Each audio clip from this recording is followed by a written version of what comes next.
non, Amusement à part. si l'inquiétude résolvait les problèmes réellement, oh, je pense qu'on se comprend. 3 points de suspension. Coucou tout le monde, j'espère que vous allez bien. Bienvenue sur ma chaîne, ça fait longtemps comme d'habitude je sais, mais c'est toujours un plaisir de vous retrouver. Alors, sans plus tarder, voici la vidéo. Beaucoup de fois j'entends les gens dire que Dieu est la première place de ma vie, mais j'aimerais que vous preniez le temps de vraiment réfléchir, est-ce que Dieu est réellement à la première place de votre vie? Prenez votre temps, je vais vous attendre. Ok, ma question est la suivante. Si Dieu est réellement à la première place de notre vie, donc pourquoi est-ce que nous nous inquiétons autant? Vous savez, l'inquiétude est un indicateur pour nous dire que la place de Dieu a changé. Il n'est plus à la première place, mais il est peut-être à la 2e, 3e, 4e, peut-être 100e place. D'autres choses sont venues avant Dieu. Le travail, les enfants, la famille. Bref, d'autres choses ont pris la place de Dieu. Lorsque Dieu change de place et qu'il n'est plus à la première place, c'est là que nous commençons à nous inquiéter. Quelqu'un a dit une fois que il est écrit 365 fois dans la Bible, d'une manière ou d'une autre, de ne pas nous inquiéter. Je n'ai pas compté, donc ne dites pas que c'est moi qui ai dit ça. Quoique j'ai trouvé cela intéressant, parce que si c'est la vérité, ça voudrait dire que tous les jours de notre vie, Dieu nous dit de ne pas nous inquiéter. La majorité des messages que je partage avec vous sont des choses, des expériences que j'ai moi-même traversées, parce que ce sont des témoignages dont j'ai la certitude. Okay? Ce n'est pas des on-dit, c'est des choses que j'ai personnellement expérimentées. Donc croyez-moi quand je vous dis que l'inquiétude ne résout absolument rien à part vous donner des cheveux blancs ou des rides. L'inquiétude ne résout absolument rien du tout. Bien au contraire, l'inquiétude a des effets néfastes dans notre corps physique et je pense que c'est l'une des raisons pour laquelle Dieu nous dit de ne pas nous inquiéter parce que ça peut littéralement nous rendre malades dans notre corps. Je me souviens notamment de cette fois où je cherchais du travail. J'étais rendue à cette étape où, comme tout le monde, comme nouveau gradué de l'université, trouver du travail, prendre ses responsabilités et pourvoir pour soi-même.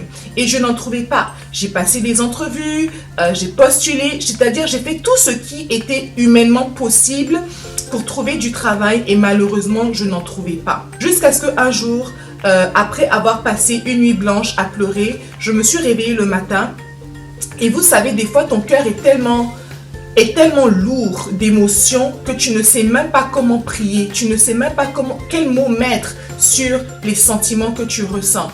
Et ironiquement, la seule chose que j'ai pu dire, c'est « Jésus, je te fais confiance ».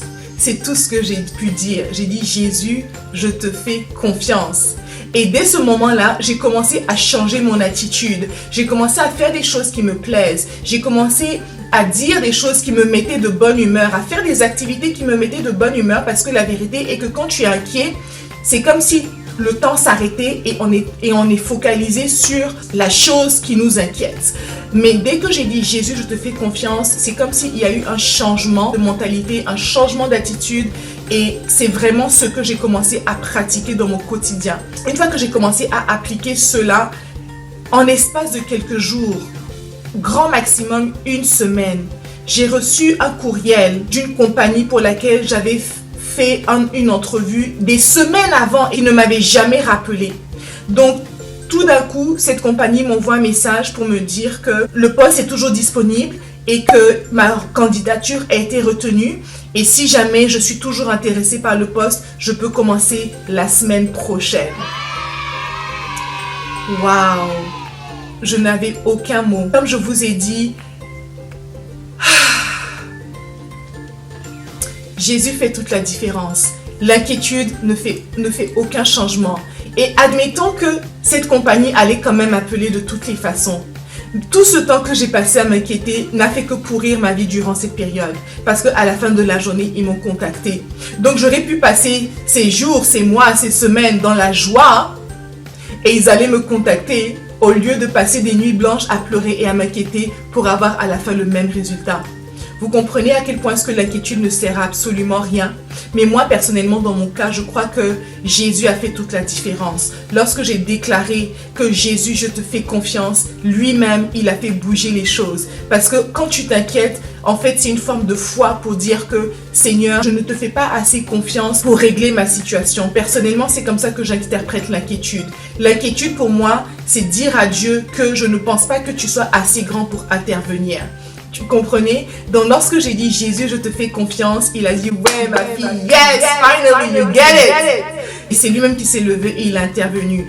Et pour vous dire la vérité, c'est que ce travail a été la première porte que Dieu a ouverte qui m'a donné accès au poste, à la position professionnelle, la carrière dans laquelle je suis présentement. Tout a commencé avec ce Jésus, je te fais confiance. Le Seigneur a ouvert cette porte-là et cette porte-là a débouché sur une autre opportunité, qui a débouché sur une autre opportunité, qui a débouché sur une autre opportunité. Je pense que vous comprenez ce que je veux dire. Et aujourd'hui, nous y sommes. C'est le message que je voudrais vous partager aujourd'hui.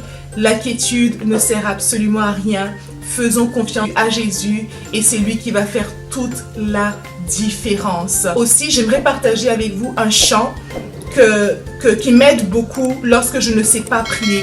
Vous savez, quand on passe dans des situations qui sont vraiment difficiles, des fois c'est pas évident de pouvoir mettre les mots sur les émotions, sur les sentiments, sur la situation que nous traversons.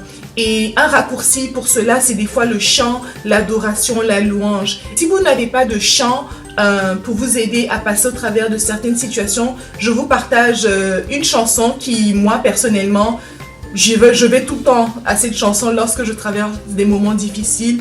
C'est une chanson qui m'aide beaucoup. Je mettrai le lien quelque part. Cherchez, vous trouverez. Voilà. Et j'espère qu'elle vous bénira. C'était tout pour aujourd'hui. J'espère que ça vous aura béni. Et on se dit à très bientôt pour une autre vidéo. Au revoir.